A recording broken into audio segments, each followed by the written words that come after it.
Hey y'all, today we're going to talk about Kratkey hydroponics and the system that I have set up right now. My system is designed to be small scale, but I also grow lettuce, and I'm growing basil, and I'm also growing micro tomatoes in my Kratkey hydroponics system. So we're going to walk through what that setup actually looks like, all the pieces, all the steps that you need to set up something similar on your own. So I've seen people take this system and completely make it their own, get very creative with what they're using as containers. So the biggest thing with Kratkey hydroponics is it is in a container of some sort, your liquid. So let me back up a little bit further. Hydroponics is when your root system for a plant grows into water instead of dirt. Now, most of the time you can't just grow it into regular water. It's got to be water with some type of fertilizer nutrient system of some sort, because the plant does need nutrients to survive. So that's the basics behind hydroponics. There's a lot of different ways you can do hydroponics. I like the Kratkey method because it is a standalone container. In my case, I use half-gallon mason jars. And these standalone containers, there's no requirement to be hooked up to electricity. There's no ebb and flow filtration system. There's none of that. And that's why I like this system, especially because I'm a canner and I always have jars on hand. So we're going to walk through what the system looks like and how you can set up something similar for yourself. So I will leave the camera like this so you can see me while I'm talking this through. So my basis is a half-gallon mason jar without the top, without the ring, without the lid, just the mason jar itself. These are not cheap to buy, but I liked these from the perspective of they will last a very long time compared to, I've seen Kratkey hydroponic systems set up in, lost my train of thought here, big like plastic tubs, things like that, that eventually over time are going to break down. These are going to last me, as long as I don't drop them and break them, maybe my whole lifetime. So that's how I looked at it when I was looking at the initial upfront cost. And to be honest, to feed one person or a small family, maybe 3 or 4 people, you don't need 50 of these. You know, you only need 5, 6, maybe 10 tops. So it's not the biggest investment, and you'll use them forever for all different types of things. I also love the ease of, this one's a little stained right now because I've used this for Kratkey hydroponics for many, many years, but I love the ease of when I'm done growing in it, I just put it in the dishwasher and let the dishwasher clean it for me, which is really convenient. So to house a plant, let me show you the full setup here. This is what it looks like all said and done. Beautiful. This is a Merlot lettuce, which is why it is that beautiful like reddish color on there. Love it. And what people are shocked by usually is that these are actually crispy. They're not soft lettuce leaves. So that's the goal that we're getting to. And let me show you in here, hold on, what this looks like. Whoop. I've got everything set up on my tiny table to show you guys what it looks like inside. So all of those are the roots, and you see my net cup there. So now that you've seen a little bit of behind the scenes, this is the net cup. So the net cup drops in the top of your mason jar. From there, what I grow it into these, which I'm realizing, let me just hold it up here. Oh, I will flip this around to show you guys. They are clay pebbles. And let me hold one up so you can see it. Literally just some clay pebbles. I liked the clay pebble idea because I can reuse them compared to growing it into dirt or some other kind of medium that once the lettuce is done, I've got to dispose of it, whether it has to be thrown away or composted, whatever it might be. I like these clay pebbles because I literally can, once the lettuce is done growing or whatever it is I'm growing, rinse them off, boil them to get rid of any kind of diseases that might be in there, and then we're ready to use them again. So I still have a full bag worth of clay pebbles. So what I'll do, show you what it looks like. So now my net cup is full of clay pebbles. Drop that into your mason jar. And I will actually put a baby plant in here in a few minutes once I finish talking you guys through the steps. So if you notice on my big beautiful lettuce here, I do have a cover because I put my plants under grow lights. And if you leave the water substrate mix, if you basically leave the water though exposed to a lot of sunlight, it will start to grow algae. I did experiment with that to see if I could get away without it. Grew algae, ate the roots out, not what I wanted to do. So I have a lot of these pre-made, ready to go, that perfectly fit the mason jars. I actually already had the fabric at my house, so it was literally a matter of cutting them right. Shout out to my mom for helping me hem them. And how I have it attached in kind of maybe the lazy way, I just put some Velcro, a pretty cheap way to do it. So this way I could take it on and off easily. And if I need to wash them, just throw it in the washing machine, not a big deal. So the only bad part, I did not put any kind of like elastic around the top. So what I do now, if you'll see here, it's just a hair tie to really keep it up at the top so it doesn't slide down a little bit and let some light in there. So the next piece you're probably wondering is, well, you've got to fill this with the liquid, right? So to fill that with the liquid, the easiest system that I have found is I have a gallon jug right here that is only ever used for this specific instance, which is Kratkey hydroponics. You'll see it's this weird yellow color. It's because of all the nutrients that are in there. So the nutrients, I bought them on Amazon. They came together in a pack. So what my nutrients consist of is calcium nitrate. It also consists of master blend fertilizer. And the last piece, let me pull it out here, is Epsom salts. So those are my 3 that I use in here. And when you shake it all up, it turns this like light yellow color. So the ratio to put it in a gallon jug like this is 2 grams of calcium nitrate, 2 grams of fertilizer, and 1 gram of Epsom salt. And what I usually do, can't really turn around my, camera here. I've got my kitchen scale. I put a tiny little bowl on top and I hit the tare button so it zeroes itself out. And then I measure out 1 at a time. I've done it before where I put all 3 things of nutrients in the same bowl at the same time, dump it right into here and shake it up. The issue I had, sometimes the nutrients can like lock each other up in the water, which is what you don't want for the plants. So maybe I'm just overly cautious, but what I went ahead and did, I do it 1 at a time.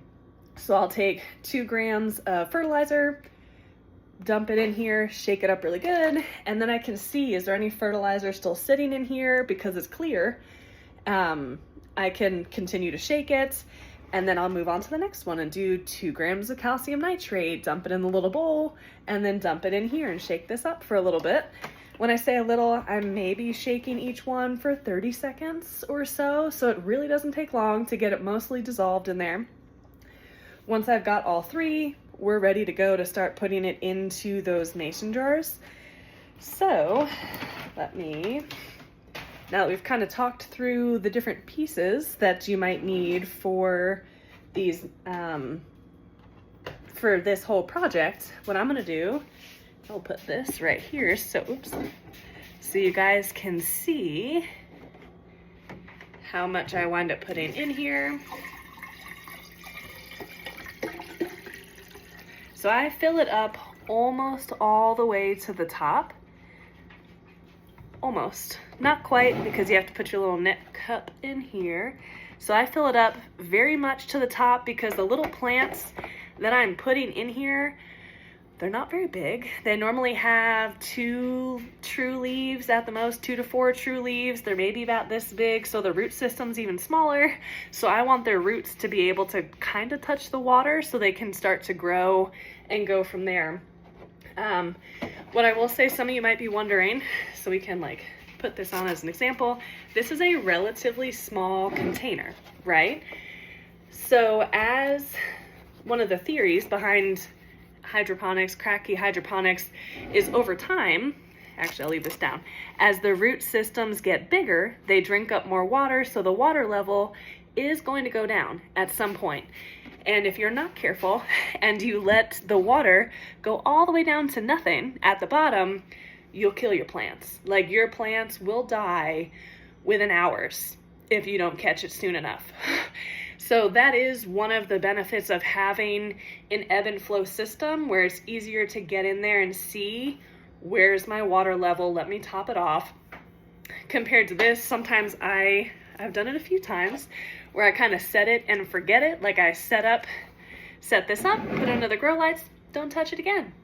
And then I don't realize how low the water level's gotten, and the plants, when I go in tomorrow, are dead. So I will say that's one of the drawbacks.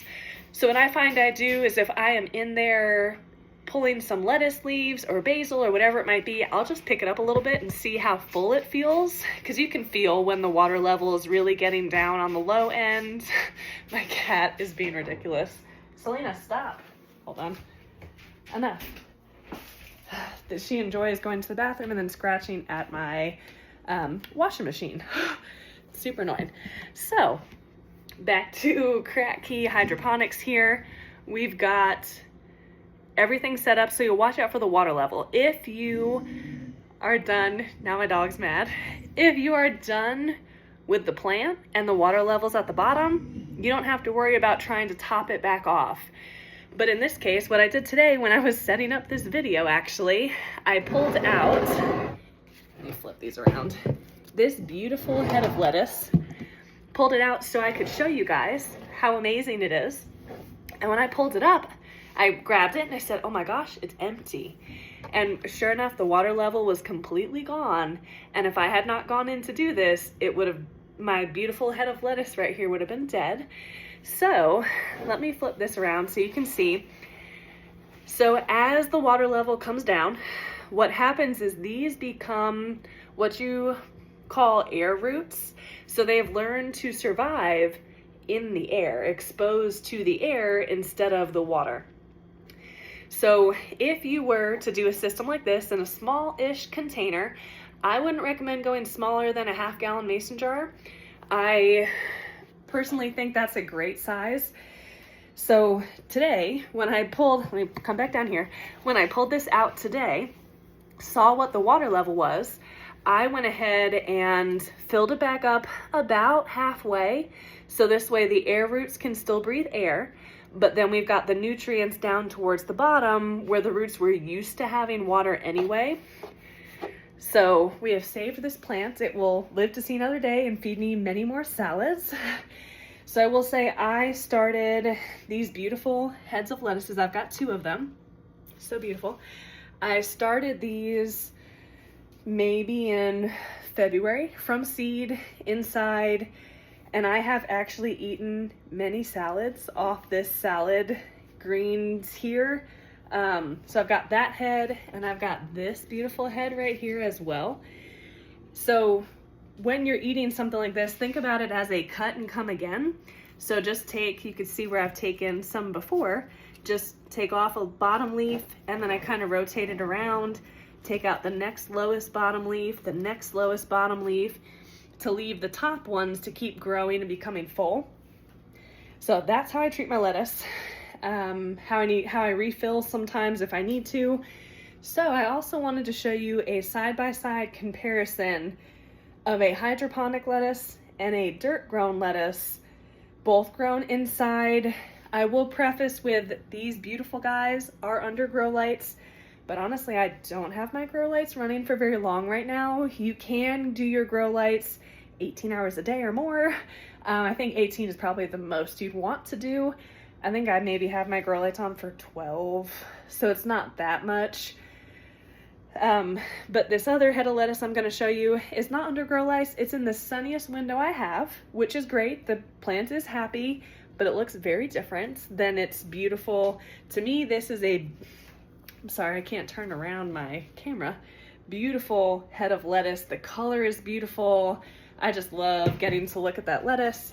Here's the one I've got in a dirt pot here. It is actually the same type of lettuce. It's also a Merlot lettuce, which is why some of the leaves are a little darker. Definitely not the same. Tastes great still. Still nice and crunchy. Now I will say the container is very small, and I will probably today or tomorrow pot it up to a bigger thing of dirts to try to help it some more. But just to show you the difference in the two lettuces there, it's truly amazing. So I think that was most of what I was going to cover for that. So let me show you. I pulled out my tomato plant over here so you can see my micro tomato plant. Now I will say, if you grew a micro tomato plant in dirt, it is supposed to stay small, like a hand size small. So what I find using hydroponic system, the nutrients can be a lot. Obviously my lettuce loves it and is so happy to be in the nutrients. This micro tomato plant is big. I will say that, bigger than what a micro tomato plant should be, maybe. So here's my micro tomato plants. Now granted, that's not a full-size tomato plant by any means, but it's definitely bigger than what you think of when you think of a micro.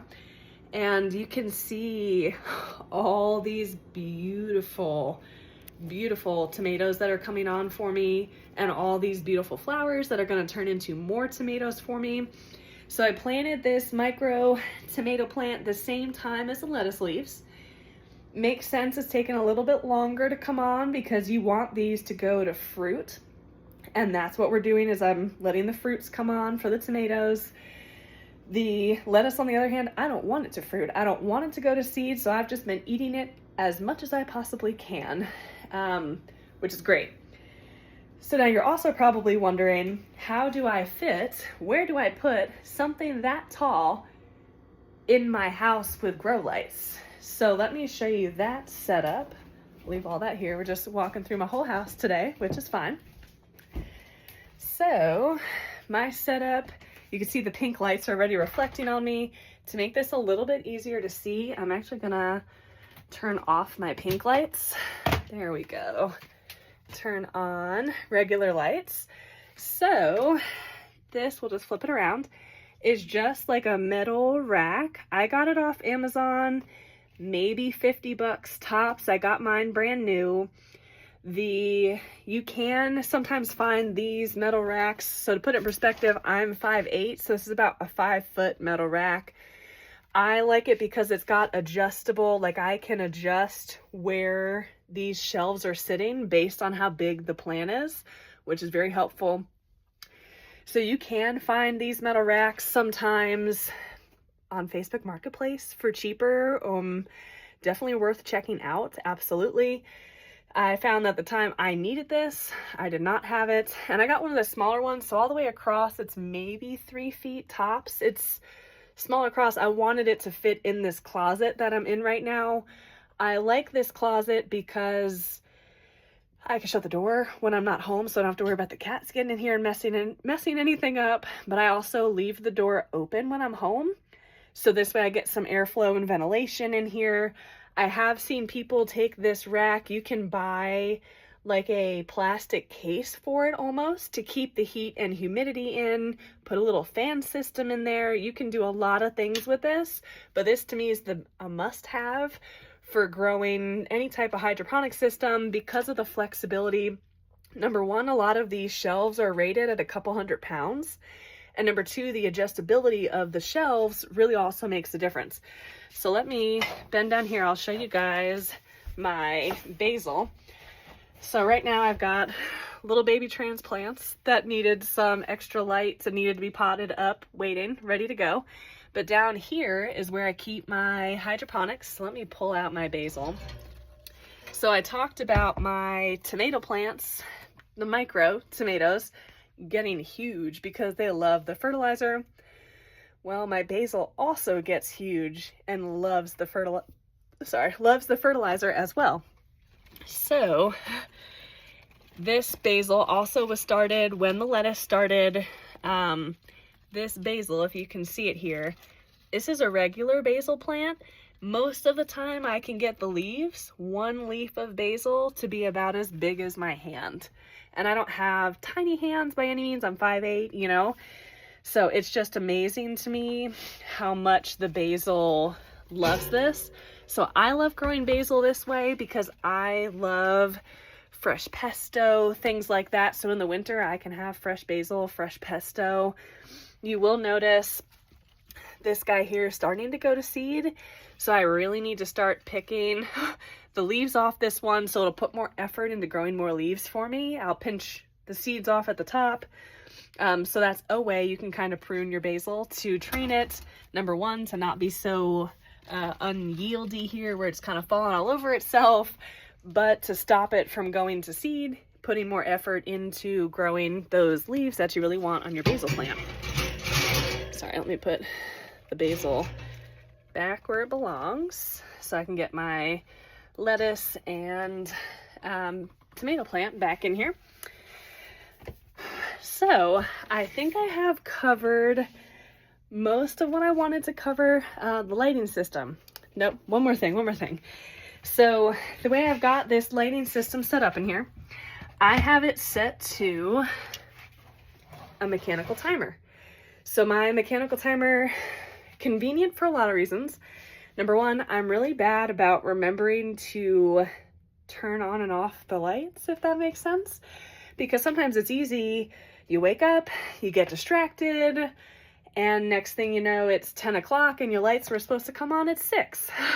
I've done that way too many times. So I got this mechanical timer off of Amazon, and I literally set up, so if you've never used a mechanical timer before, it is set up for 24 hours a day.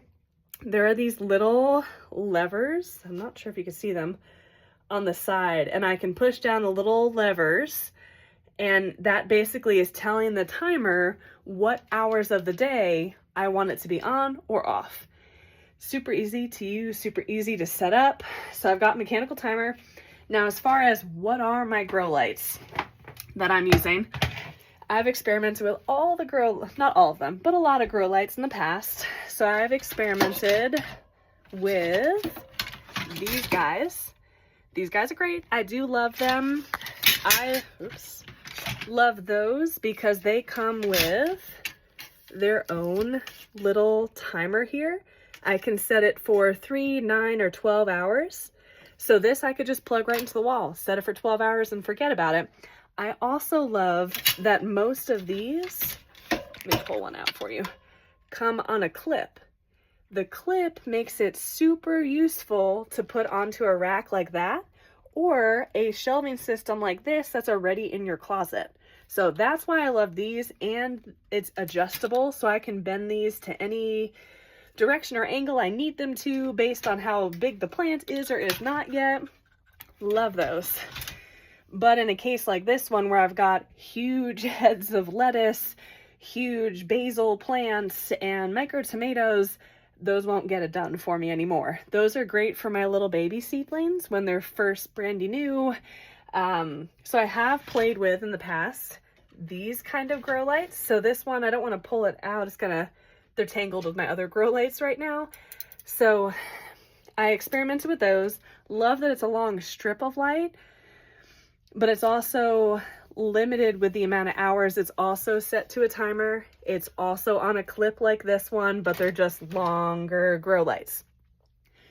Also very helpful, very useful. I do pull those out. I will say, in terms of an evolution of grow lights, I started with these little guys here, the little heads, moved into the longer guy right here, realized we're getting close, but we didn't quite have it yet. So I moved into, hold on, let me pull out the next grow light I moved into here. So this was the next grow light I moved into. Super great, super versatile. The issue that I had is there wasn't a great way maybe to attach it to whatever I was trying to attach it to. So it worked temporarily for what I had going. And if I wanted a bigger setup, I would just need to keep buying more and more and more of those. And how do I connect that to a mechanical timer? Like, it was just, I was having issues coming up with how do I do this. So I found this awesome set of grow lights. I'll read it off. They're BARRHA. Here, if you could see this, I'll have to post some pictures. These are the grow lights that I use now. So what I love, if you saw me like getting down here, this wire is kind of in the way. So let me actually plug them back in, get these pink lights back on. All right. So I will say you don't have to have the pink lights quite as big as this. They do come with like shields almost. You can kind of put a shield on it to direct the light down towards the plants more and less like out in your face. So what I love about it though, I've got, oh, that's very bright, 2 hanging here.